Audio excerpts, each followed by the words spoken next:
what I realize is we don't have much friends these days. We do have a lot of clients, we do have acquaintance. That's right. But the friends is usually like less than 5, less than 6. The deeper you are in business, the less friends you have. However, if you're dealing with clients in Westmount or, Distran, where, the property values are 2 million plus, those types of clients are not going to appreciate if you're not there for them.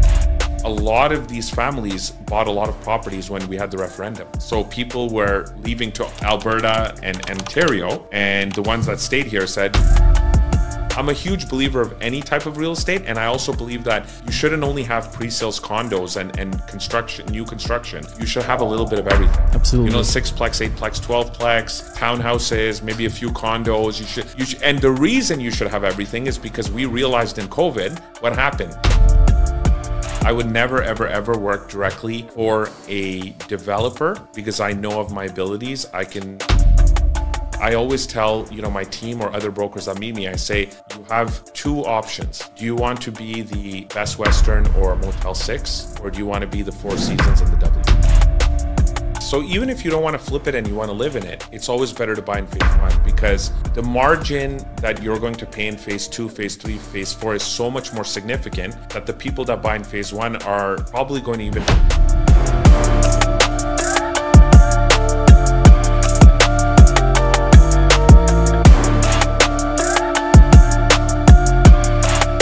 Hello, Raymond Singh. Yes, how are you doing? I'm not bad. How are you doing? I'm doing great. We've been following each other for the past 7-8 years now. That's right.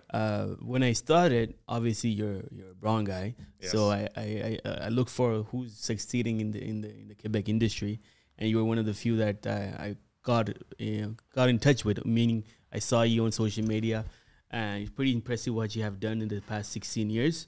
You specialize in new constructions, new builds. You do some pre-sale in the downtown area as well, right? That's right. Yeah. You have your own podcast. That's right. Is there any lot of Indians who does real estate these days, like as an agent? As an agent in Montreal? Yeah. In Montreal. So it's interesting. When I started in the business, the gap between me and everyone that was already in real estate as far as age was probably about 20 plus years. So one of the younger. Exactly. So I started in the business when I was 26, and everyone in the business at that time was like 45 to 55. And it was like I was coming in with these new ideas, and I was doing things differently, and I was leveraging social media, and it was completely different. However, now what I'm noticing is in the past 5 years, a lot of people in my community have started their real estate businesses. A lot of people in my network as well. And my friend circle, if you want to call it. And people get into it for various reasons. Some people get into the business because they feel that it's easy.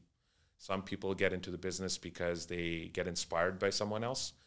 And then there's others that, want a career change. But what people fail to realize is that it's not a job, it's a business.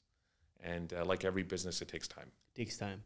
And it wasn't easy for you, right? So let me introduce you probably, or I'll let you do that. You've been in the business for 16 years. That's right. Can you tell me more about how you got into the business? And I know as well that you wanted to change the wheel.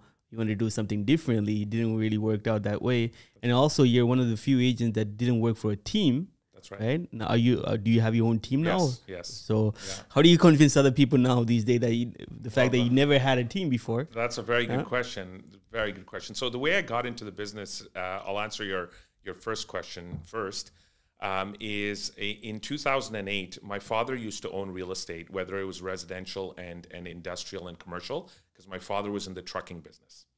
And I always had a passion for real estate. In fact, when I was younger, I wanted to be an architect. And my passion for real estate was, do I become an architect?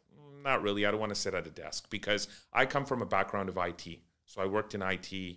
I went to college, I went to university, and I had a career in IT as an IT manager and a network administrator. I hated it. I had knots in my stomach every morning when I went to work. I knew something was missing in life. So when I started in the business, the reason I started is because, my father goes to me, when he would hire a real estate broker to sell one of his properties, he would pay them a fat commission. And he would say, you have the gift of gab. You know how to talk. And you like real estate. Since I was a kid, I would love real estate. I would talk to him about buildings and houses and high-rise buildings and so on and so forth. And I always knew one way or another I will go into some form of business or sales. It was the perfect storm. So I decided to get my real estate license. But when I got it, my goal was to either get it just to have something in my back pocket, to have access to listings so that I could buy and sell myself and do flips. However, I realized that that business is much harder to get into and much harder to be successful at. People think it's easy. The margins are very slim unless you're doing most of the work yourself. And to find deals, it's very difficult. You have to be a real estate broker and get those deals on your desk before they hit the market in order to capitalize. So I got into the business, and when I was working in IT, I was doing it part-time. So what I would do is I would be working at a job, and during lunchtime and after lunch, and after work was done, I would go show properties. In fact, whenever I was working at a job and say, for example, it was in Ville Saint-Laurent, I would market that area and try to like show properties in Bois-Franc. So I wasn't too far from work. And I was doing it during lunch. So there was no lunch hour. I was working during lunch. And long story short, I had to pick one or the other. And it kind of happened for me. You know, I got let go from a job, and I realized that I need to do this full time and I really need to jump into it. That's it. Were you grateful that you started very young? Because 26 is pretty young, right? Because a lot of people, those who succeeding in this business, one of the regret they have is not starting very young. But you're in the business 16, 17 That's years right. these days, and you're still young. You look young, so you have a long way to go again. That's right. Right. So is it one of the regrets? Do you have a regret not starting early, or 26 is something that you don't? So when I started at the age of 26, a lot of people didn't take me seriously because when I was 26 years old, I was still living with my parents. I'm Indian. We don't move out until we get married, right? Yeah. And when I started, people were like, well, why should I buy from you? You don't even own your own house yet. And it's fine. I just worked harder.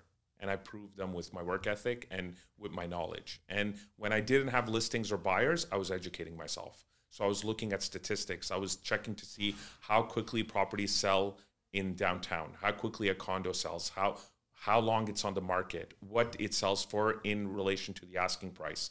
And when I went in with this knowledge, I basically worked hard. And I worked smart, but I had to work hard at the beginning. And I'm a firm believer that hard work will always beat out talent, but if you have both, you're unstoppable. And at the beginning, 26 years old, when I started, you know, I was doing it part-time until my early 30s when I went into it full-time. And when I went into it full-time, believe it or not, I hated myself for not doing it when I was 21 because I realized that I went through the college route and the university route, and I'm not saying education is bad. Education is extremely important. It's vital. However, I know for a fact that in order to really get ahead financially or have your own business, you need to start something very young, and you need to kind of like do your own thing as soon as possible rather than work for someone. And yes, 26 was young. If I look at things in hindsight, I wish I could start it at a younger age. But, you know, I can confidently say, you know, at 42 years old, I have 16 years of experience. That's crazy. You know, in my mid-40s, I will have 20 years of experience. I know people getting their license now, they're almost 50 years old. Yeah. And they've only been in the business 2 or 3 years. And when they're, you know, when they're close to retirement, they're going to have less experience than I had in my 30s. It's usually a second career for most of us as Yes. real estate, right? Especially in the mortgage side, it's usually second, third career. Like when I started doing mortgages, I was 22 when I started mortgages, and I was like the young kid. I had a baby face as well, Yes. so people didn't take me seriously. We have pretty much the similar stories, Yeah. where nobody took me seriously. So I had to like learn the hard way, get the expertise. I was really lucky enough to get into the complex files, complex financing, private B lending, all those stuff. So I used to, I learned very fast, and my deals came from other brokers. Nice. So a lot of experienced brokers, they tend to send the deals to us. Yes. That's how I got it. That's how I gained the experience pretty fast. But yeah, I'm lucky to start very young, and the reason why I started very young because I had no choice, right? Meaning I got kicked out from school. Oh, yeah, wow. I got kicked out from school, but that's the best decision I had. Yeah. I had in my life, because if I didn't do that, if they didn't kick me out of school, I would have taken the traditional way. Of course. And I did my math when I was 22. I did my math. Okay. If either I go to university, stay there, finish studies 6-7 years after, become an accountant. I wanted to become an accountant, and then you need to go into market. That's right. And learn the sales. That's right. Because you could be an accountant. You could finish your studies, but then if you don't know anything about sales, you'll have a decent income, right? So $40,000-$50,000. So I'm like, you know what? I'm gonna learn everything very early. So 7-8 years later, I'll be one of the top 1%. That's right. Exactly what happened. Like I studied a little bit of how it's gonna be, and boom, that's how it happened. So that's the thing. You're either born a salesperson, you can't be taught how to sell. So I have a lot of clients that are engineers and in the medical field, whether they're doctors or they work in some form of medicine or pharmaceutical. A lot of them don't really do sales. They don't understand sales. They don't understand the psychology of sales. The reason I got up this morning and I decided to wear this blazer with this shirt, this is sales. I'm selling myself. So when I get up in the morning, everything is sales. When I go to an activity with my kids and they're asking me for something after the activity, I have to sell them why it's more important for them to go home, get to bed early, and get up early. I'm constantly selling. Everything is a sale. And I'm a firm believer that when you're in any type of a transaction, you're either going to sell something or you're going to be sold a reason why they're not going to buy your service or product. So either way, a sale is taking place. It's either you making the sale or the other person making the sale. And since we're in real estate and mortgages, we work with big ticket items. So there's a lot of psychology involved. When I'm told to give someone a market evaluation of their house or condo, it's so personal. You're inviting someone into your house, you're showing them your house, you're introducing them to your family, you're letting them be in your house when you're not there for visits. They're going to be there on a Sunday afternoon at an open house. You need to trust this person as much as they need to be a very good salesperson. So it's such a personal thing, whereas if I sold you this mic and you needed 2 of them, plus you needed a camera to start this podcast, you're going to come see me at my audio, video store. I'm going to sell you the product and I might not see you ever again. Whereas real estate, every single one of my clients have told me a story, and I can remember every single client and the house they bought or sold with me in the last 16 years. It's such a personal thing. Compared to mortgages, you guys see the client in person. So you have this advantage that we don't have. It's usually when you meet the person in person, you tend to have more memories, more. It's more personal than mortgages. That's something that we stopped doing, especially me. Most of my business done over the phone. But I get exactly what you're saying. Will you say that most of your business these days, after 16 years, is referral? Yeah. Do you still do marketing, like billboards, stuff like that? Or so I'm huge on marketing. Yeah. So I leverage social media. I have a social media manager. Okay. She takes care of all of my social media, whether it's LinkedIn, Instagram, Facebook, YouTube, you name it. Outside of that, I'm huge on podcasts. So I'm here with you today, but I also have my own podcast with my co-host and co-founder, Ali Sweeney. And outside of that, there's the traditional marketing that in real estate, and that is, door-to-door, direct marketing, postcards. I'm not a big believer of billboards. I think it's a very large investment, and I feel that it's a large investment without immediate results. So you get recognition by people driving on Highway 40, for example, or on Décarie, and they see your billboard and they kind of remember you because, insight in mind.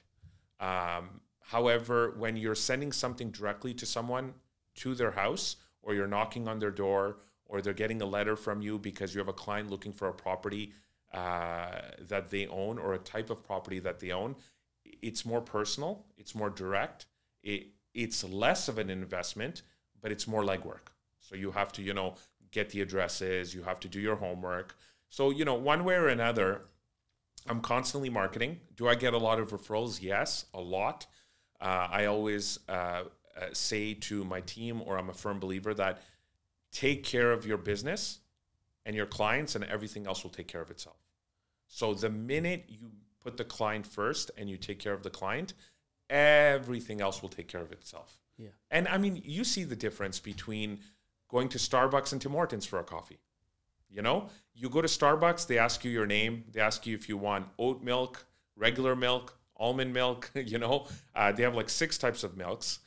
They rarely make a mistake on your order. And if they do, they're going to make up for it one way or another. It's more aesthetically pleasing when you sit in their cafes. Their glasses are different. Where they pour their coffee out of is different. Whereas Tim Hortons is quick transaction, lower cost, but you're getting what you pay for. Yeah. And I always tell, my team or other brokers that meet me, I say, you have 2 options. Do you want to be the Best Western or Motel 6, or do you want to be the Four Seasons and the W? So when you get to the Four Seasons, they park your car for you and they clean your car for you, which is complimentary. And then the valet brings it back for you when you check out the next day. When you go to these other hotels, there's no bellhop. You park your own car. You're dragging your luggage to the lobby. It all comes down to service. What are you? Are you Holt Renfrew or are you Walmart? And you got to kind of figure out who you are in this business and how you're going to take care of your clients. There's the the real estate brokers that are very transactional, that, will go in with a more discounted brokerage fee, commission structure. They work on volume. They never go to properties for visits. There's a lockbox in front of their door. Everything is communicated via text message or email. You're not regularly updating them. And then there's the real estate brokers that are consultants. They're advisors. They meet with their clients regularly and so on and so forth. Will you say, talking about that, will you say that there's more money on the transaction business, or it could be very lucrative if you're a consultant and you meet all your clients, but there might be like bigger volume, bigger transaction. That's right. I mean, not volume, but bigger transaction, big volume of transactions. That's right. Will you say which one there's more money? I would say that it depends on your business model. If you have a team and you have a lot of leads coming into your team, then I think you can be transactional and still make money. However, if you're dealing with clients in, certain areas, whether it's an affluent area like Westmount or, Distran, where, the property values are 2 million plus, those types of clients are not going to appreciate if you're not there for the visits. Those types of clients are not going to appreciate if you're not regularly updating them and, having lunch with them, meeting them for coffee, explaining the process, where you're at. They want bespoke service. They want something tailored to them. And those clients don't care about anything. All they care about is the way you're going to take care of everything and what the bottom line is, what they're left with. Because most of them are business people. So it's either red or it's black, right? Absolutely.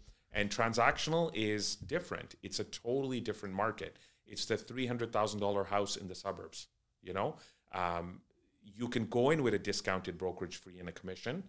They might not expect as much from you.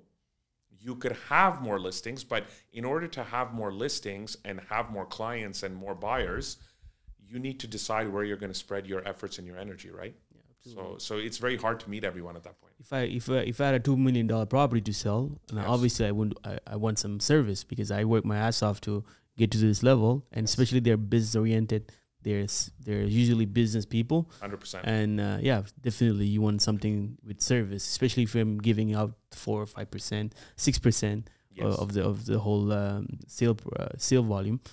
Yeah. Talking about you were talking about the fact that you wanted to change a little bit the wheel. Yes. When you started doing real estate. Yeah. Can you tell me about like what did you try to do exactly? You try to to do more on the social media side, or? Yeah. So what I realized in Montreal when I started in the business was that Montreal was extremely behind in the type of properties that were being sold and the type of service that brokers were offering their clients. So a few years into my career, I had the opportunity to work in downtown Montreal. And the first project I ever worked on as far as pre-sales were concerned was Tour des Canadiens, which is an iconic project. It's now 3 phases. And for those of you that don't know, Tour des Canadiens, it's basically the Montreal Canadiens that partnered up with Cadillac Fairview and Canderel to build a residential real estate project around the Bell Center. And when I started in that project, what I would do is I would post everything, including like me going to the sales office, videos, photos of myself at the sales office and everything that was happening. For example, when we started, they gave everyone a jersey, and then we had the opportunity to meet Guy Lafleur to have it autographed.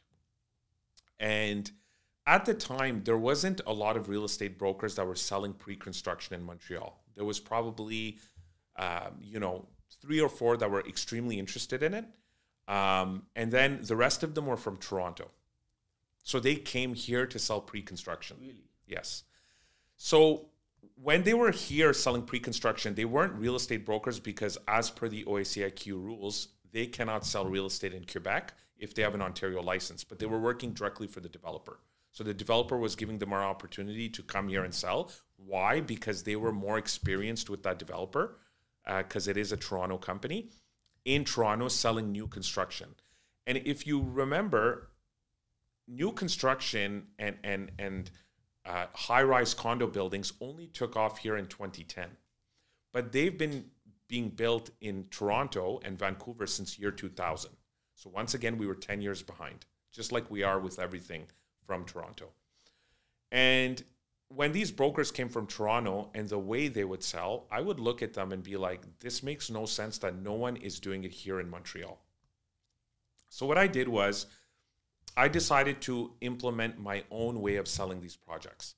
So I would go to these developers and I would say, I want access to the project at pre-sales for the first 2 weeks to 30 days before you launch to general public.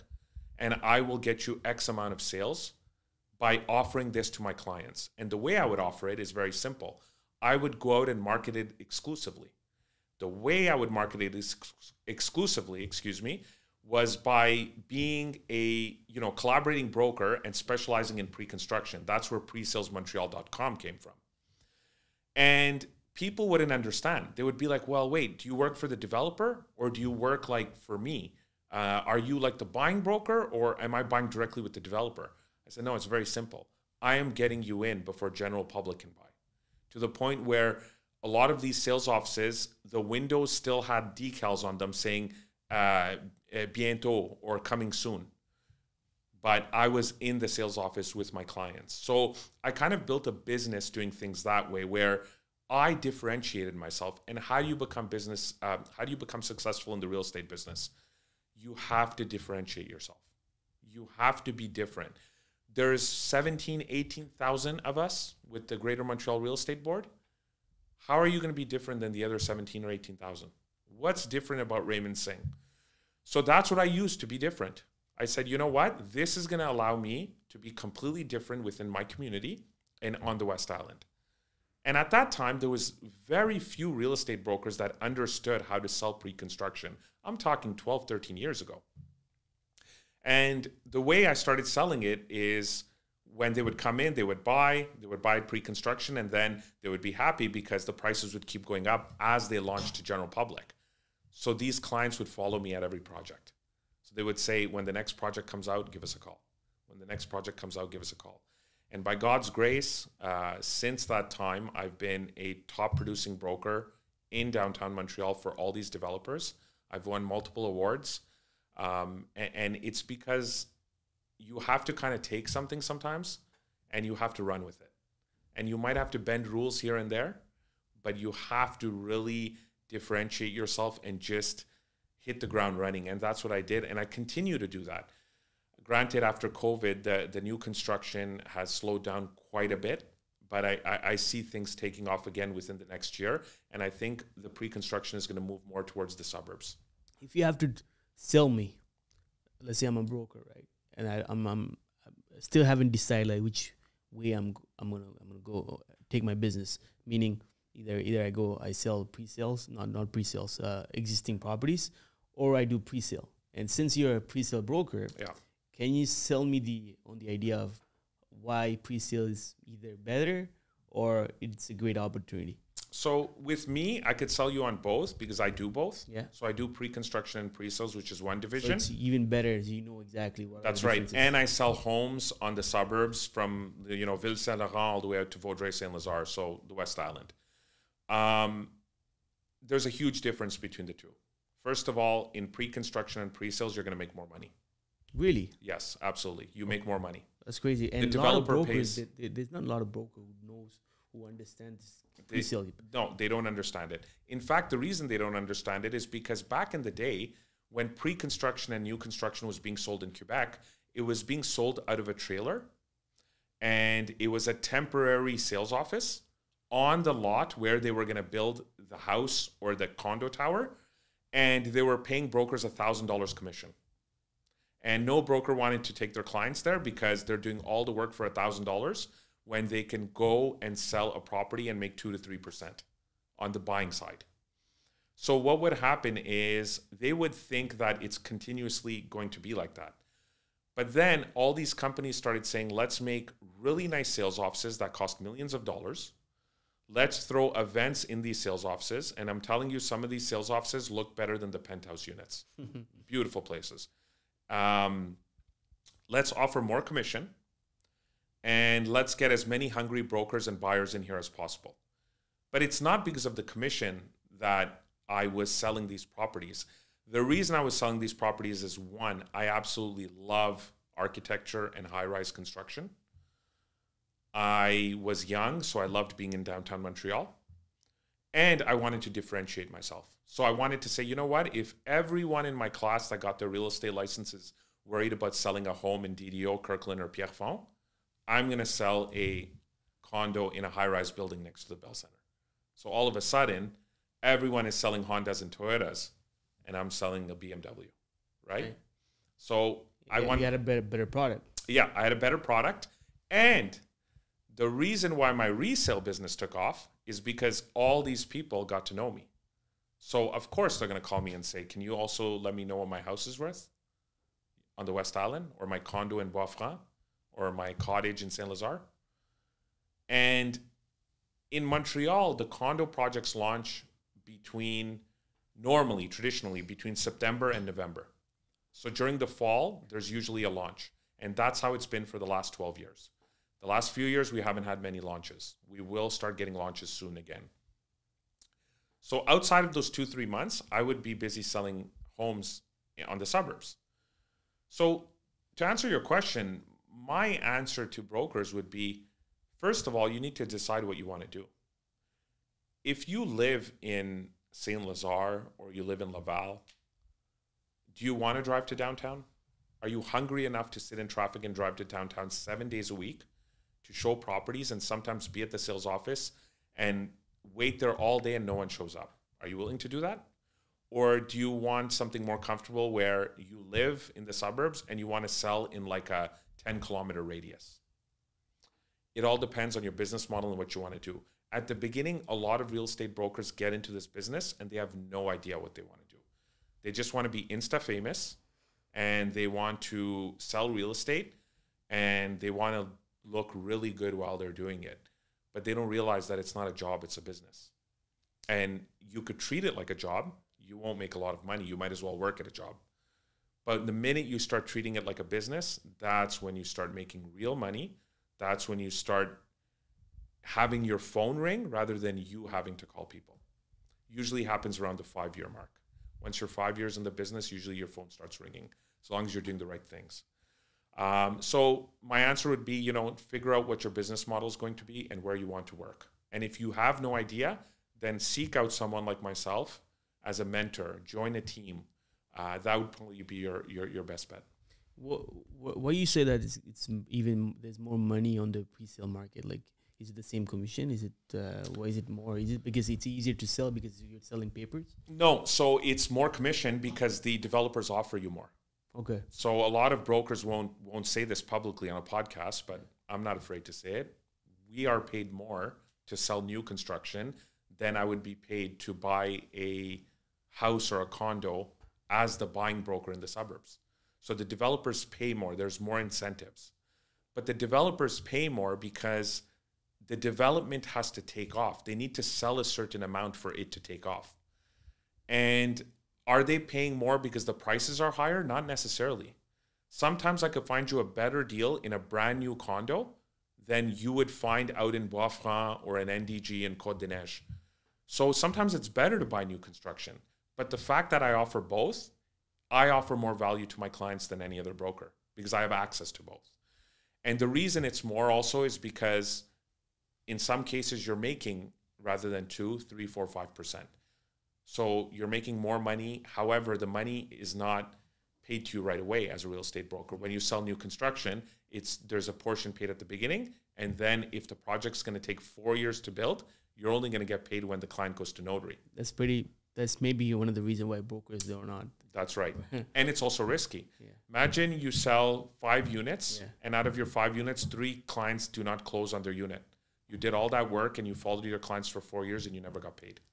So it's a risk. And if you really want to make money in new construction, you have to invest money in marketing.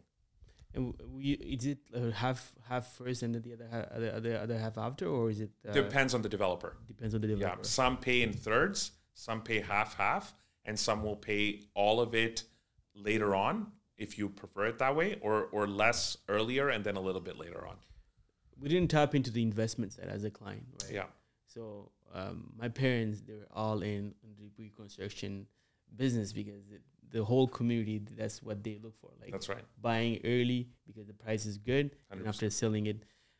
My question is it always like this? Like, meaning there's always a deal, there's always money if you buy it very early, you're the first buyer. Sometimes you could lose money.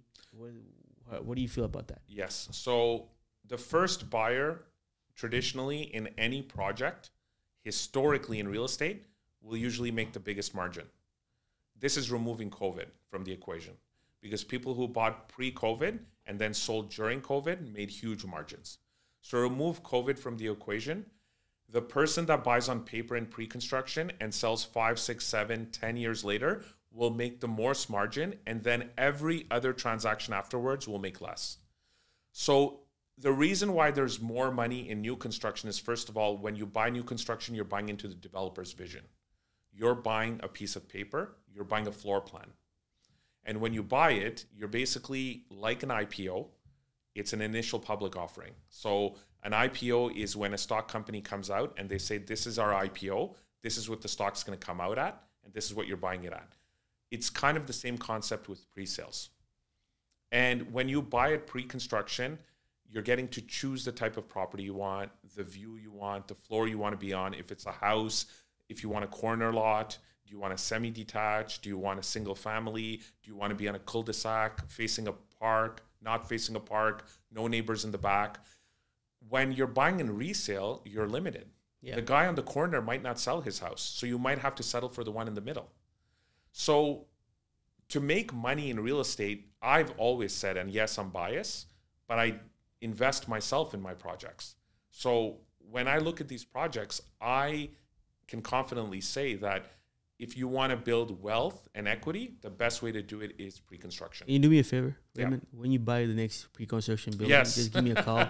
So I'll buy one of you in the same building. Huh? For sure. Please actually, it's interesting. I have a lot of clients that say that. In fact, I'm going to tell you a funny story. When I first started in real estate and I was selling Tour des Canadiens, I bought a condo in Tour des Canadiens, and my father-in-law bought a condo in Tour des Canadiens. And I used to have my contract with me with my laptop at all times. And clients would ask me, they'd be like, so let me ask you a question, Raymond. Did you buy here? Absolutely. I bought 2608. That's the best sales tactic there is. I bought 2608. Yeah. Do you eat at McDonald's if the guy who owns McDonald's is eating Burger King? Of course. Right? Yeah. So You know, the guy that you're buying your Audi from, if he's driving a BMW, you're going to question yourself why he's driving a BMW. Exactly. So I had my contract with me, my preliminary contract and my floor plan, and I still remember the unit. It was 2608. And that was my first property ever because, once again, I was newly married. I was living with my parents, and I was about to buy my own house, but my house, too, it was pre-construction. So my first house that I bought was pre-construction, and the first investment property I bought was pre-construction. And that kind of like, you know, helped me launch my investment career as well. That's pretty awesome. And I know there's a lot of realtors, mortgage brokers who listen to my podcast, but beyond that, even clients sometimes, I don't know what they do here, but they do listen to our podcast, especially for the business advice. If there's an advice you can give to not lose any money on pre-construction deals, like how do you prevent losing money? Because you could also lose money if you don't buy at the right time. And talking about the right time, there's different phases, right? So when you buy at the first phase, like the building hasn't been built yet, no foundation, then you have a better price in the phase 2, phase 3, 4. Will you say that phase 1 is always better than the other phases? What's your best advice on that? So you can definitely lose money in pre-construction. And traditionally what I've seen is the ones that lose money are usually the ones that either were not guided properly, they didn't consult with anyone, and they bought over their head. So there's specific types of properties that you will notice rent and resale better than others. For example, Quebec historically, cheaper properties and homes, even in a tough market like we're in right now, will sell quicker than properties that are $1 million plus. If you ask me, Raymond, should I buy a 2-bedroom, 2-bathroom with 2 parking spots, or should I buy a 1-bedroom and it's 2 blocks away from Concordia? My answer to you is going to be buy the 1-bedroom. What's your target market? Your target market is a student or young professional. Why would someone live in a 2-bedroom, 2-bathroom that you need over $4,000 a month rent in to cover close to Concordia University when most of the people living in that area are, once again, either professionals or students? So is your long-term play renting these properties out? Is it flipping them? Is it holding on to them and handing them down to your kids? It all depends. But being guided properly, depending on the location of the project and the type of project it is so important. I have so many clients that call me and they say, Raymond, we bought this project. There's this condo, we paid this much and we want to sell it. Unfortunately, I called them and I say, whatever you bought it for, I could sell it for that price. Plus you have to pay the commission. But they don't realize that they ended up buying with someone that normally doesn't sell pre-construction. So the person took them to a sales office and just let them buy whatever they wanted to buy. Whereas with, 16 years experience in the business and over 12 years experience selling pre-construction, I can tell you from the back of my hand, like which project sells better than others, in which project the 1-bedrooms perform better than the 2-bedrooms. And in some projects, believe it or not, the studios do great, and who would think a studio is a hotel room? You're buying a hotel room. It's a kitchen, a living room, and a little bathroom, and everything is open. But in some projects, those perform much better, So it all depends. It all depends. Yeah. And it depends on the person consulting, the person giving you advice. Very important. Would you say that phase 1 is still better when you buy something? Because I feel like once, like I bought a condo, I live in a condo, right? There's another building that was for sale, and I felt like it's kind of too late because they were already on phase 3, and obviously the prices changed a little bit, right? So I'm like, I didn't really go for that deal, but but my condo I bought on phase 1, I got a better deal. Yeah. You say it's better for investment purposes, like someone like me who doesn't really want to live, he just wants to flip it. It's better to buy on the phase 1? Yes. So even if you don't want to flip it and you want to live in it, it's always better to buy in phase 1 because the margin that you're going to pay in phase 2, phase 3, phase 4 is so much more significant that the people that buy in phase 1 are probably going to even pay off their property quicker. So if you want to live in it and live mortgage free, you're going to be quicker to pay off your property if you buy it for cheaper. Secondly, by buying in phase 1, what happens is you are the first one in. So you might not have the amenities and the luxuries that phase 2, phase 3, phase 4 have, because builders also learn from their mistakes. And they say, you know, in phase 1, we did an outdoor pool. Maybe in phase 2, we do an indoor pool and like an outdoor spa. And then you have kind of better amenities or maybe better views. But traditionally, phase 1 always has the best price. And when you're buying in phase 1, it's usually earlier in the stage where the market value is set at a lower amount. And then as the phases are built up and the whole community gets built, you realize, well, you know what? Like, I've made money because now they're at phase 7 and I paid $500 a square foot and now they're selling for $750 a square foot. So on 1,000 square feet, that's $250,000. That's crazy. Right? Crazy So, money. yeah. So, I mean, it's the best, as they say, worldwide.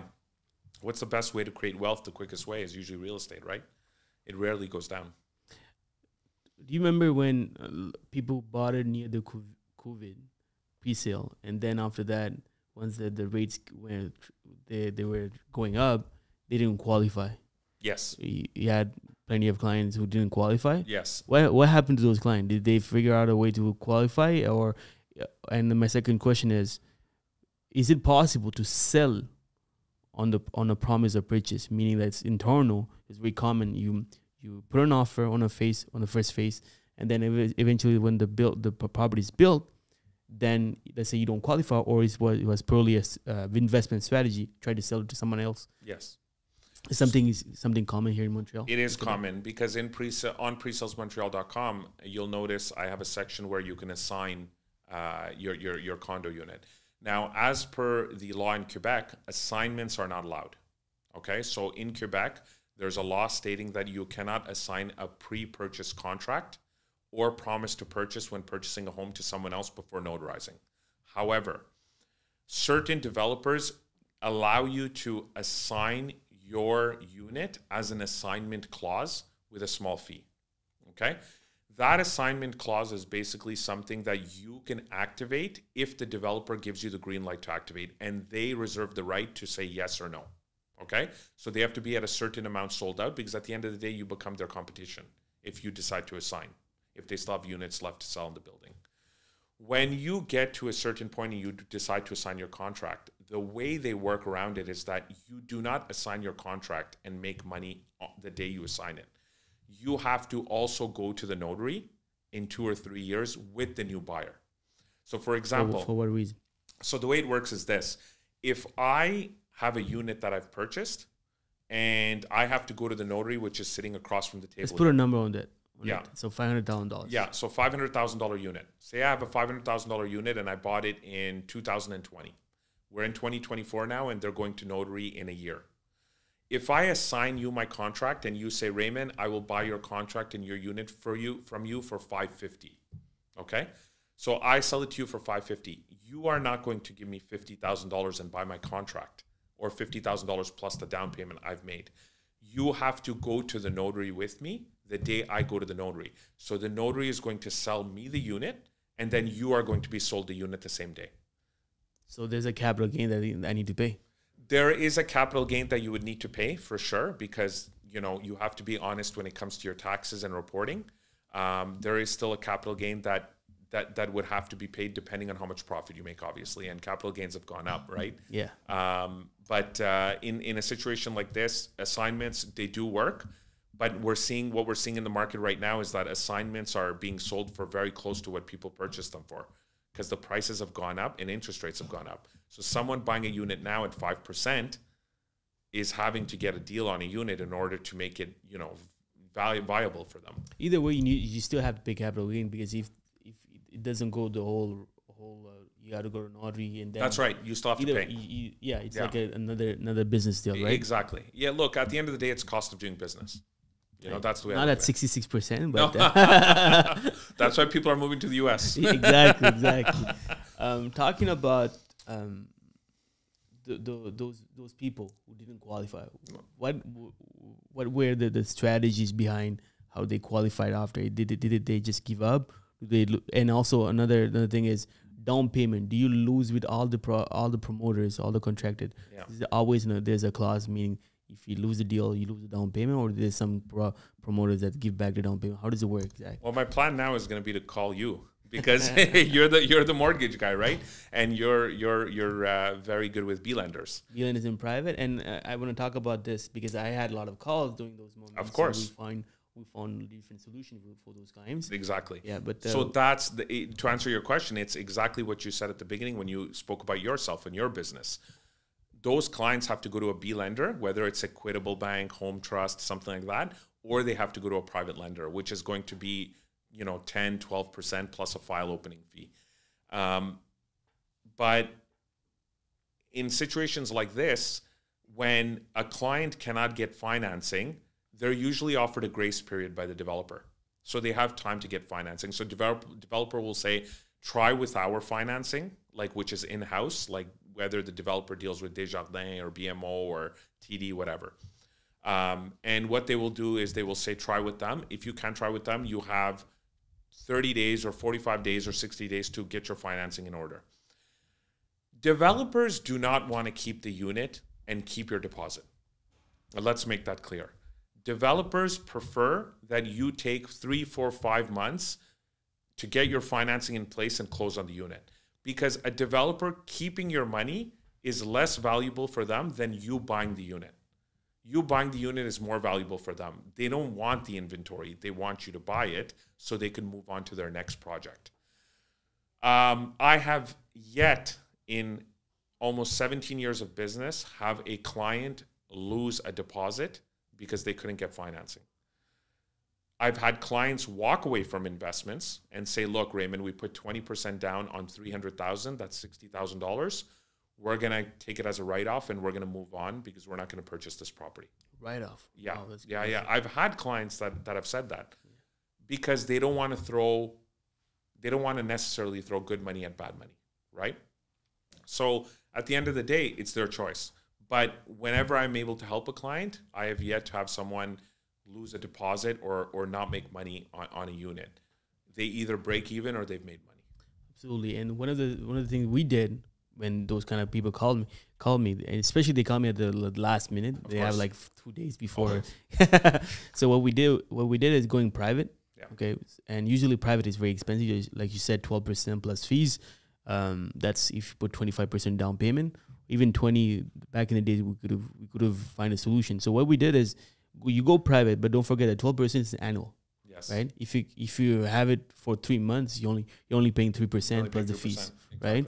So what we did is, okay, if you don't qualify, let's say they don't qualify because rate went up, the salary doesn't allow you to finance with a regular bank, then you won't be qualifying after the private neither. Yeah. So either you can have time to find a co-signer you could bring, and then it will be easy for you. But now you're under pressure. If you don't do it, you lose the down payment. You don't want to do it. You still want to buy this property. So what we do is go private for 3 months. Yeah. And then I negotiate the terms and conditions with private, usually private lenders. I'm their biggest client. The client, he deal with the private for one time, and that's pretty much it. That's because right. I send a lot of business to private. They're like, okay, I want to give a favor to Serjan. Of course. And we're able to do 3 months. Yeah. Even sometimes I even made it happen for a month or two. And then they sell the property or they bring a co-signer, but they have more time to do it. That's right. They don't have that pressure. Yeah. B lending, it's another solution, but B lending, you need to be the condo has to be built. Yes. Because B lenders, they don't do like pre-construction deals neither. So B lenders takes a little bit more time, but that's also another possibility. Yeah. And what we used to do as well is when we had like someone who qualify in the next month or two, they have a deal where Raymond brings his deal. There's a big opportunity there. Unfortunately, they don't qualify with regular banks. What we do is we go private. We give a letter. Yeah. It's totally legal, and then after that, they can find a solution with a regular bank. They have 4 or 5 years to find a solution, but they're putting a deposit. So for the promoter, it's not like we're not lying or anything like that. The client is giving 20% deposit, whatever the amount is, but we go private to get the letter. And the clients, we tell the client, listen, if it doesn't work in 4 years, you have to go private. Yes. They're like, yeah. But they have 4 years to find a solution. Well, right? Look, I mean, everyone that I've sold new construction to, especially at the beginning of my career when I was new in new construction pre-sales, I used to always tell those clients, I would say, in 4 years, you're going to be making more money. Absolutely. And you're going to have less debt.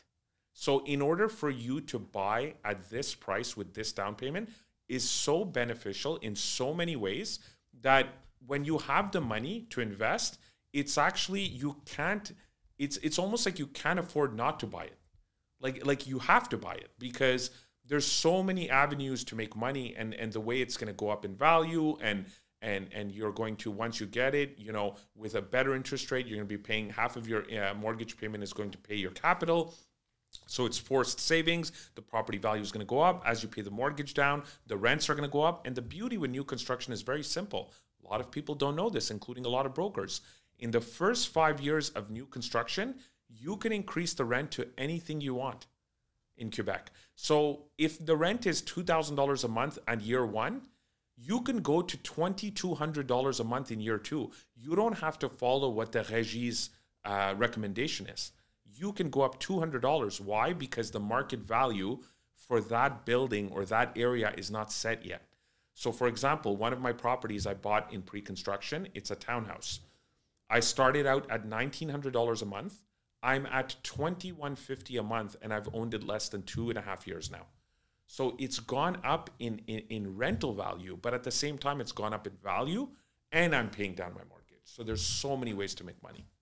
That's awesome. And do you have a lot of clients who go private because of those situations? So I have a lot of clients that go private, as you probably know, because I have a lot of self-employed clients. Self-employed. Yeah, so a lot of clients in my community who own their own businesses.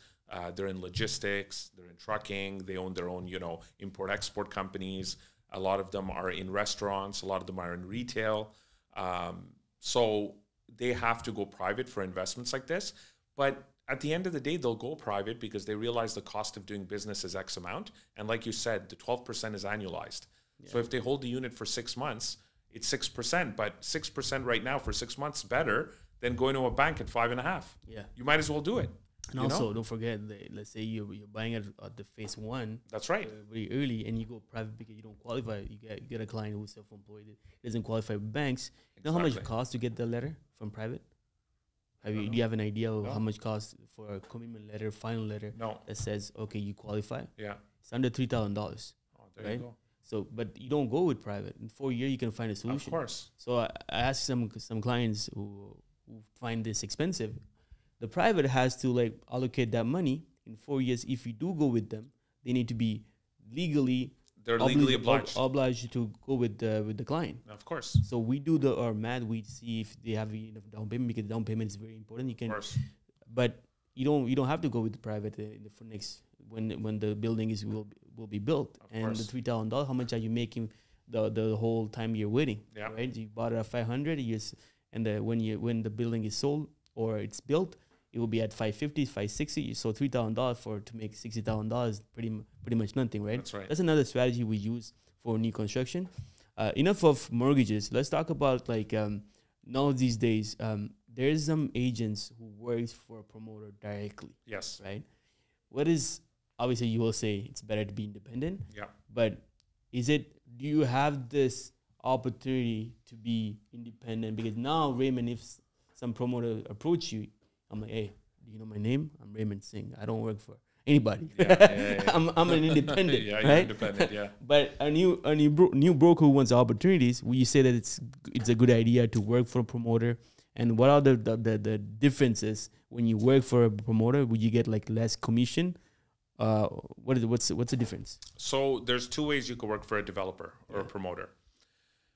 The first way is if you work for an agency that has the mandate to sell the tower or the project.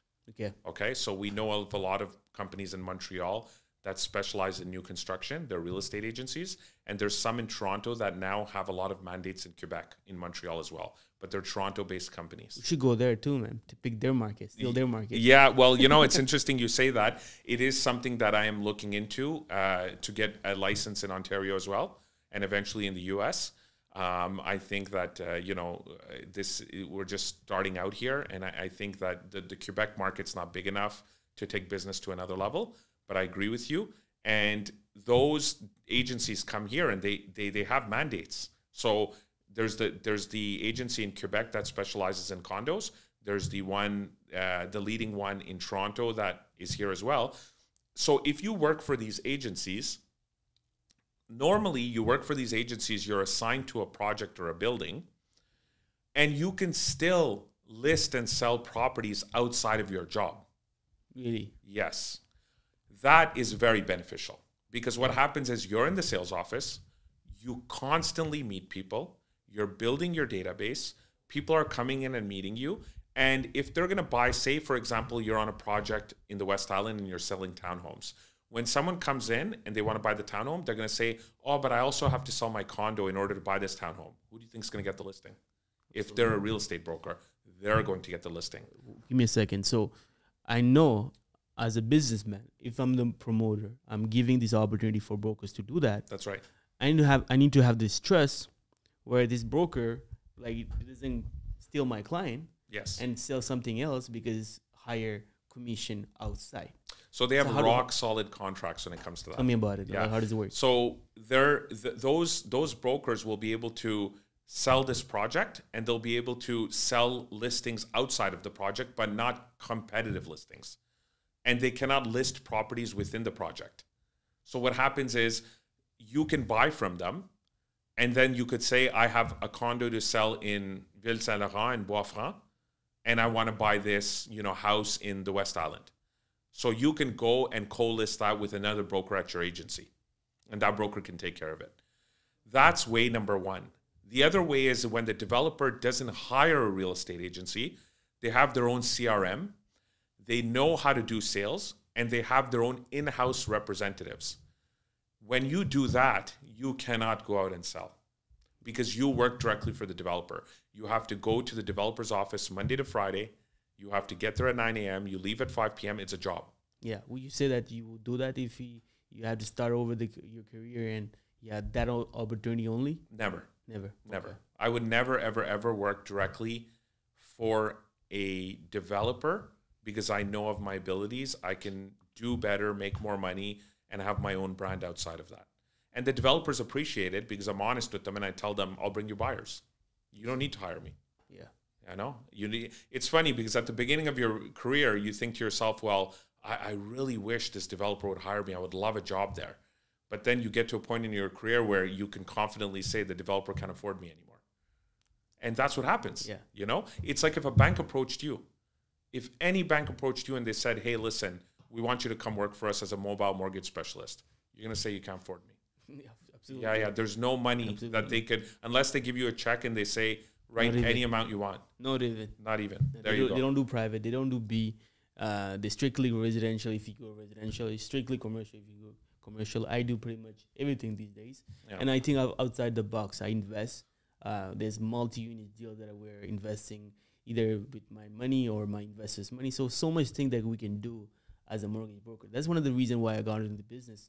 I didn't know more than like all the opportunities that will come my way. Yeah. But I knew that by being a independent mortgage broker, there's going to be so much opportunities. One of the opportunities is becoming a lender.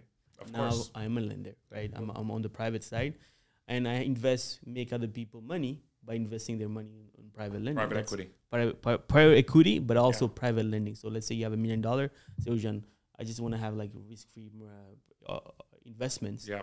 We give out 12, 13, 14%. So there you go. And we take a lien on the property, which has a loan of 50% of the whole value of the property. There's no risk. In case there's a foreclosure, we'll be glad to take it back and sell it after. Right? So that's exactly how my community is making money in Toronto and Vancouver. Anyone that's an entrepreneur and has any type of a business is now in mortgages and lending.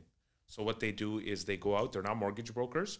They say to people, you want to borrow money? No problem, 15%. 15%. So they offer, someone wants to buy $1 million house, not $1 million house, $3 million house. They got a mortgage for $1 million. They have $1 million down and they're missing $1 million. They'll get $1 million. In Vancouver? In Vancouver and Ontario. And they're paying out 15 points. Wow. Yeah. On their second mortgage, they're paying 15. That's crazy. And everyone says, yeah, but it's hard to find those clients. There's not enough lenders in ratio to the amount of people that want to borrow in Toronto. Toronto is New York City. Yeah. There's population everywhere. and those lenders, they take so much risk. I don't even get it. Like sometimes they go up to 90% of the value of the whole property. Yes. Like here it starts at 75, and if you're lucky, you can go up to 80. Yeah. They go up to 90, 95. Like you're telling me you're giving me a property as collateral worth $1 million, and you're asking me $900,000 of private deal. Yeah. Yeah, I'm getting 15. But let's say you don't pay me. Yeah. I'm taking back the property. I have only $100,000. You don't have a lot of equity, but the reason they do that in Ontario and Vancouver is because the properties appreciate at such a higher value that when they lend 90-10, they realize that a year or two from now, the 90% is going to be much lower because the property value has gone up. So you're just building equity. Yeah. The values go up like crazy. In the COVID time, I think that was a great strategy. 100%. But these days, do you still the same increase in value? Actually, no, because there's people in Toronto right now that were getting $200,000-$300,000 more for their property than they're able to sell today. Yeah. And they regret it. But you look at things in hindsight. During COVID, I personally sold 2 houses. And people looked at me and they said, you're crazy, including the house I lived in. But I knew where I was going. When you're selling in COVID and you don't know where you're going, unless you're renting, you are also paying high. So I sold and I bought pre-construction and I went into one of my rental properties. So what I did was I moved into one of my rental properties. I ended up selling that eventually. But the biggest thing I did was that the fact that I bought in pre-construction, I bought as soon as they dug and they poured the foundation, the value went up. So when I moved in, the value was much higher than what I bought it for. So my margins on both ends were much better. But I had to time the market, and I did it right in the middle of COVID. So the end of year 1, beginning of year 2 of COVID. That's crazy. Yeah. Crazy money. Lastly, before we change subject, I want to talk about the Planty and VIP Yes. that you guys have as a brokers, for brokers who are listening to this and want to understand a bit more about that industry. Yeah. You said 15%, right? Yeah. In Ontario, Vancouver, but I thought it was like more than 8-9% because they're very greedy they're very competitive on the rate side. Yeah. And usually like this, anybody can lend money there. Of course. As much as here, anybody can lend here. You don't have to have a permit to do private, but it's usually 8-9%. You're saying it's 15. I've seen 15% in Vancouver. Yeah. In Ontario, I see 12. Sometimes I see 15. Yeah. And I see a lot of that also on the commercial side. So in my community, there's a lot of people in trucking and logistics. Yeah. So when they want to go out and buy an industrial property at 8, 9, 10, 11, $12 million, they know that even if they pay 15%, their property is going to go up in value and their business is going to generate enough money for them to pay those rates. Yeah. Right now, logistics and transport are taking a huge hit. So it's very difficult for these companies to, pay those rates. But it was happening before COVID, and during COVID, it was happening. So what I lend in Ontario as a broker. So basically, we do private deals in Ontario. Yeah. And what I seen is 8-9%. I was telling investors, guys, if you want to invest your money and lend at 8-9%, come to Quebec. I'll help you out. Yeah. It's at around 13, 14, 15 here. Like the best deal, you're at 12 here. That's right. Like you're at 50% loan to value. The lower you can go up is 12. When we're talking about residential, commercial is a different subject. Of course. You do commercial? Do you do commercial? Yes. You do commercial? Okay, that's great. Yeah. Are you a fan of multi-units, optimizations, flips? I am. Yeah. So I'm a big fan of multi-units. In fact, I have someone that, I've spoken to throughout the years as my mentor. He owns over 130 doors in Montreal. I know a lot of people that have many doors, multiple units, but I also feel that the people who own multiple doors and multiple units and buildings as such built their wealth through either their family or they built their wealth many, many years ago. I think now with our generation, in order to get to that point, it would be very difficult based on where the property values are at right now. A lot of these families bought a lot of properties when we had the referendum. So people were leaving to Alberta and Ontario, and the ones that stayed here said, even if Quebec separates, it's fine.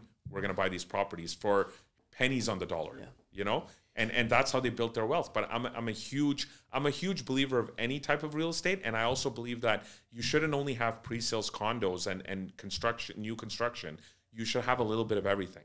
Absolutely. 6-plex, 8-plex, 12-plex, townhouses, maybe a few condos. And the reason you should have everything is because we realized in COVID, what happened? Downtown took a hit and the suburbs started booming. Now suburbs are a bit slower and everything's moving back to the city. Yeah. So you need to have your eggs in multiple baskets. What I'd like to add on what you said is multi-units. It's better if you tap into these people, professional who knows what to buy and where to buy, right? Yeah. Meaning, as a broker, I get a lot of deals on my table because I'm also a lender. So sometimes a lender client comes in, he has an amazing project. He found a vendor who's selling it at $200,000 less. Yeah. And he's looking for a private lender. Sometimes they're not able to pay the rate, so they like to have a equity partner. That's right. I have deals like that there's a lot of money to make, but those deals come because these guys did the whole work on negotiating with the vendor. Right. They're like, hey, I have an amazing project, amazing deal, but I'm looking for investors. I need the down payment. So I'm working on a deal, 16 million on a 80 million project, where 16 million you buy. If you put 16 million, you get like 29% annual return, nice. which is $5 million every year. That's right. And there's a $4 million reimbursement every year up to 4 years. After that, you have 60% of the whole project. But deals like that, it's 250 units in suburbs. Of course. Montreal. Yeah.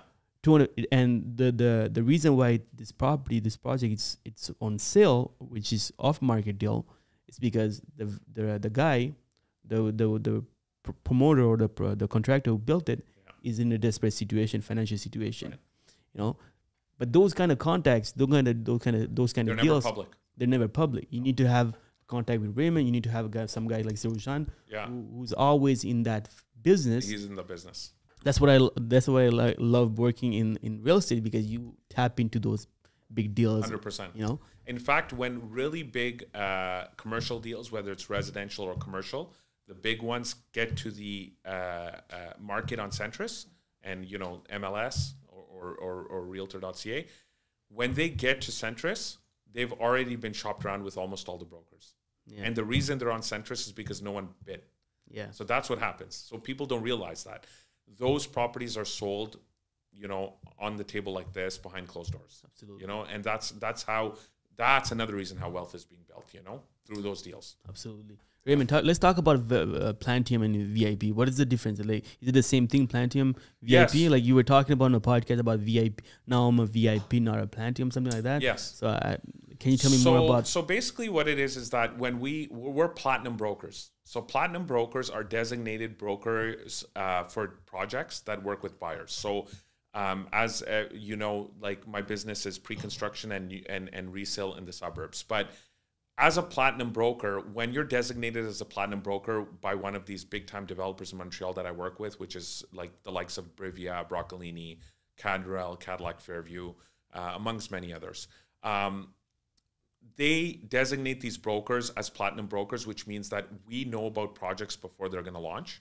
So I can't, speak about them right now, but after we're finished recording, I could tell you about them. I know of like the next 3 or 4 projects that are going to be launching in Montreal and the suburbs within the next 2 years, where they're going to be, how many units they're going to be. I don't necessarily have all the prices, but I know about that project today. I knew about Tour des Canadiens phase 2 and phase 3 when phase 1 was being built. So I knew it's coming, because I was a platinum broker.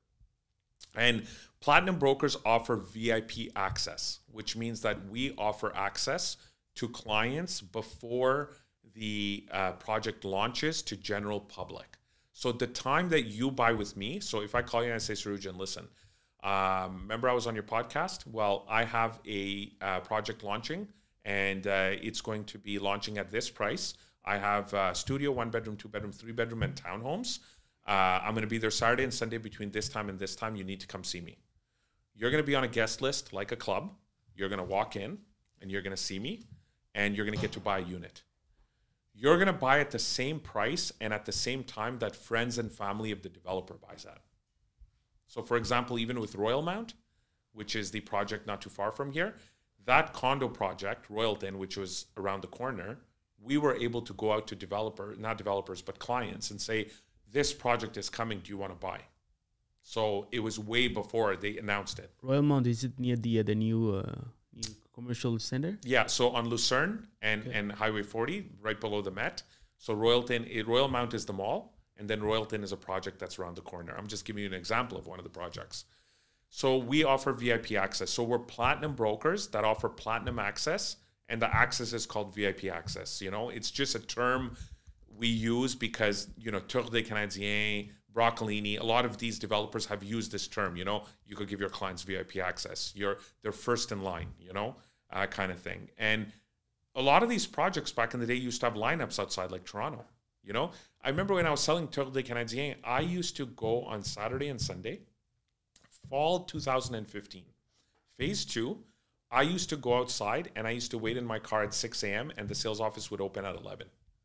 So I would sit in my car for 5 hours with a coffee, getting work done on my laptop to make sure that I'm first in line. And to make sure you're first in line, they had a list outside with a bouncer, and he knew that Raymond was here at 6:05 a.m. He was the first guy. So when my clients got there, I took my clients in first. So that's the way it was. There's no way the client is coming back without buying the property.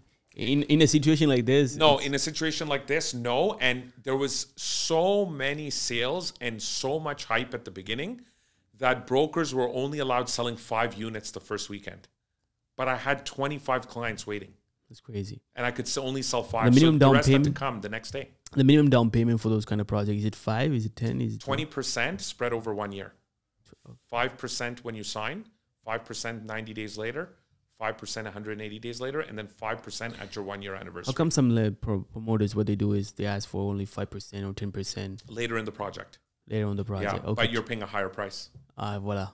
Makes sense. So what happens is at the beginning, 20% down, mortgage letter within the first 30 days, 20% down with 5% increments over 1 year. A year into the project, when they only have 20% left, prices over $100 more per square foot or more, and they ask you only for 5%. Got you. So it's one or the other. Yeah. Do you want to hold on to your equity and pay a higher price, or do you want to pay a lower price, give them the down payment?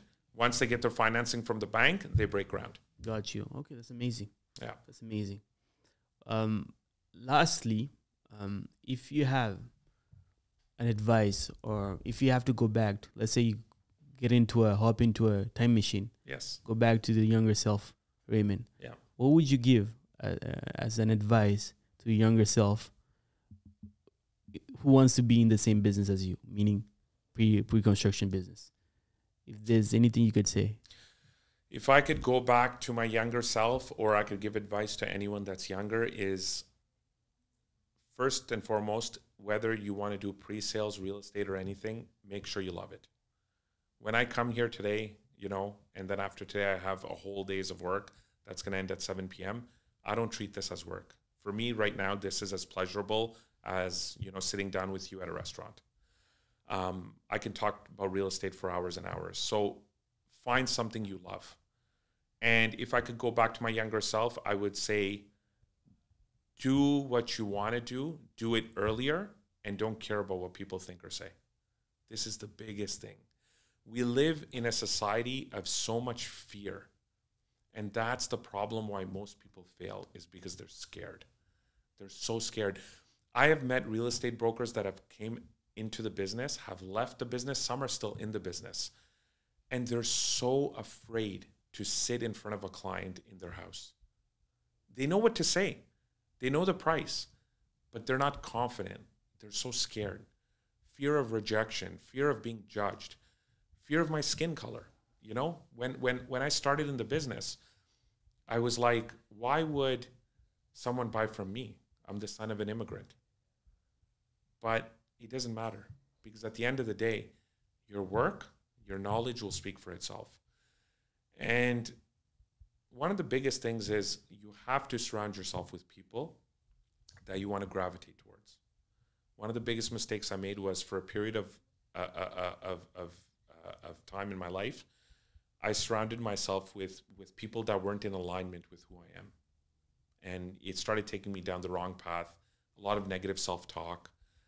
It didn't work for me, you know? Yeah. And for me to feed myself with positivity, for me to do the right thing, for me to, you know, surround myself with like-minded individuals such as yourself, That's why the universe brought us together. That's why you called me, I called you, and we spoke, and I'm here today.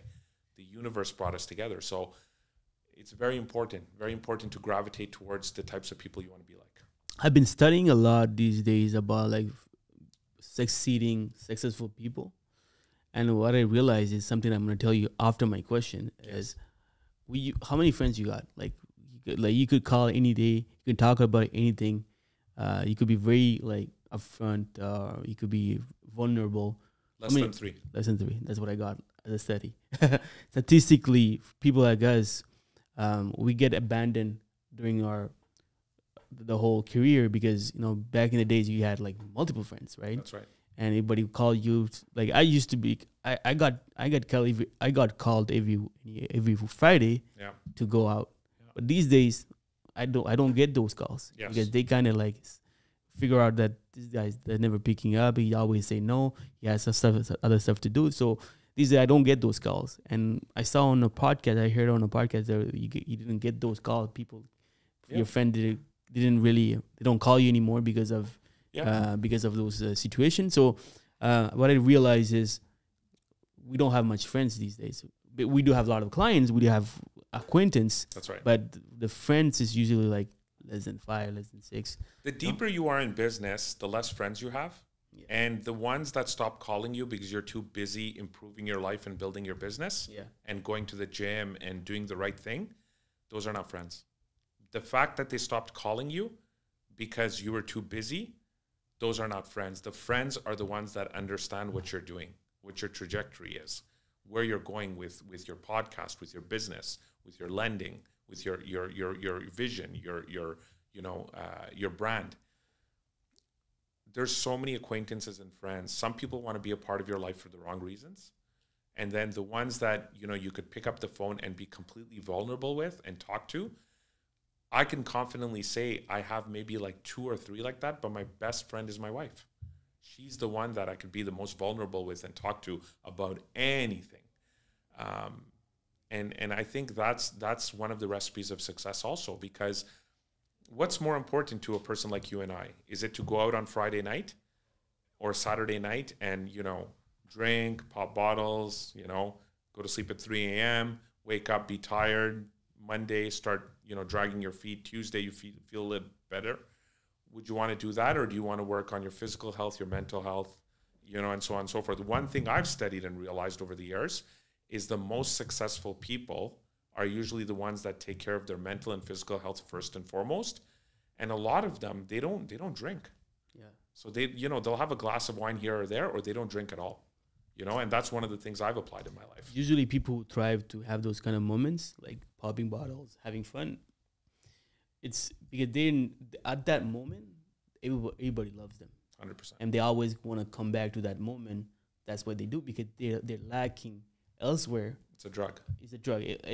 After the club, next day, you're not famous anymore. No, you're not 100%. that cool person. They're not going anymore. to answer your phone. They're not going to answer your phone. Yeah. So you always have to do that to have that attention. Yeah. Talking about your wife, right? So I do have my fiance. Yes. I've been with her for the past 10 years now. Yeah. I met her at McDonald's, and really? She works in the business. Yeah. And it wasn't always, flowers, of course, and unicorns, of rainbows. Course. Yeah.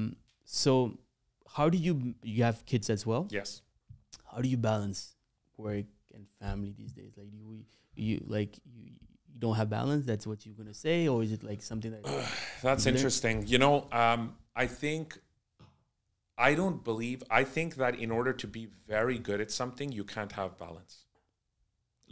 And my co-host on the MCast, Ali Sweeney, he says the same thing. You can't have balance. It's one. I believe in the 4 burners of a stove. When you have 4 things cooking at the same time, you're not cooking anything properly. And the 4 burners are going at full heat at the same time. When you have 2 on low, 1 on high, and 1 is turned off, usually you're paying more attention to the one that's on high and then maybe a little bit of attention on the one that's on medium. So where are your 4 burners in life? You have your personal, physical and mental health. You have your family life. You have your hobbies and the things you like doing. And then you have your business. Do you burn all 4 burners at high at all times? You can. You're going to burn out. I've been a victim of burnout. It's the worst feeling in the world. You don't want to do anything. You don't want to do anything, and you end up turning to things like popping bottles and going out, and you want an escape. So balance for me is very simple. It all comes down to priorities. What are my priorities? My mental and physical health, my wife and my kids, and my business. You know, it's funny you say that because last week, Monday, 8 days ago, I was at PBD. Yes. Patrick Bet-David, that you're a big fan of. Yes. And one of the questions I had for him, because when I met him, so I asked him, hey, how was your day before the podcast, before the whole cameras turns on? And he's like, rough days, buddy. Mondays are pretty rough for me. I had like 4 or 5 death threats because into politics, right? Yeah. And one of the questions during the podcast is like, why do you do that? Like, why do you all this? Like, why do you have to go in politics? You have like $500 million in your bank. Yeah, yeah. You have all those successful businesses. Yeah. Why do you do that? I'm like, he told me, listen, buddy, I wasn't supposed to be here. Meaning, I had a rough path, refugee from a civil war. That's right. Built an agency with 50,000 agents, and then boom, I'm here. I'll be a coward if I stop here because I have all those death threats. Yeah. I'm gonna keep going. Yeah. Now after that, I said, who? At the end of the day, if someone has to describe you without using your name, because your name is powerful these days, he said, I don't care about how other people think. What is matter for me? It's those 4 people that I come when I go home. Yeah. My family, my wife, my dad, and my mom. That's pretty much it. That's right. I could have all this fame, all these people that loves me, but at the end of the day, it all comes down to the 4 people. Because at home, he's just Patrick and Dad. Exactly. He's not Patrick Bet-David, the guy who I tune into every week. Yeah. You know, the guy that I would love to meet like you did. The guy I would love to interview like you did. He's just Patrick. Just like at home, I'm Raymond. You know? And when I go out with my kids, I'm at that point now where I get recognized. So people will say, hey, you're Raymond Singh, right? Or you're that guy with Sing Sign Soul, the slogan or whatever. And my kids laugh. And when they were younger, they actually thought like I was famous. It was funny. But now they laugh. They're like, oh, Dad, you know. And so all that matters is them at the end of the day. So it's my physical and my mental health, my wife and my kids. The friends, the partying, everything else is secondary. If I have time, I will go on vacation. I will meet up with friends. But playing hockey, playing golf, and gym is priority over hanging out with friends. And if any of those activities involve some of my friends, great. 2 birds, 1 stone. But those are the 3 things. Forgot the cigar. Yeah. You know, it's funny. Yeah. I'm sure you're a cigar smoker too. So I started smoking. Yeah. Yeah. So cigars are a huge passion of mine. Yeah. And we often, you know, we often, you know, meet up colleagues of mine and stuff, people in the industry, and we have cigars all the time. Pretty cool. Yeah. I'm actually starting a monthly thing, a cigar networking. Beautiful. With real estate people and investors. Like, put me first on the list. I will. You have to wait online. Oh yeah, for sure. Like the like strategy. Pre-sales. I'm kidding. It will be a pleasure. I'll definitely do. I would love and that. Last question. I mean, 2 last questions. So I said in the beginning, if you go in a time machine to your younger self, now same time machine, but you get to your older self, 70 years old, 80 years old. And that 70 years old have to give you an advice to the President Raymond Singh. Yeah. What will he say? What's your guess as an advice? My 70-year-old self will look back and say, don't take things too seriously and personally. And life is a journey, you know? Don't think that it's all about work and fame. There's so much more to life. Sometimes you need to stop and look up at the trees and watch the birds, you know? And I'm coming to realize that in life. But you only realize that in life when you've accomplished something. When you're young and you're hungry, nothing matters but getting to the point we're at now. Yeah. But when we're older, you know, it's interesting. I was talking to my dad the other day, and he said to me on the phone, he said, life is just a bunch of cycles. And he said, you're going through a cycle now. 10 years from now, you're going to look back and be like, you know, that guy that was 42 years old, he's totally different than the guy that's 52, you know? And I can confidently tell you the guy that's 42 is completely different than the guy that got married. Completely different. So when I'm 70, I think that's what it'll be, you know? Take things a little less seriously. Great advice. Yeah. And to finish off, I always like to have to ask if you read. Yes. If you do read.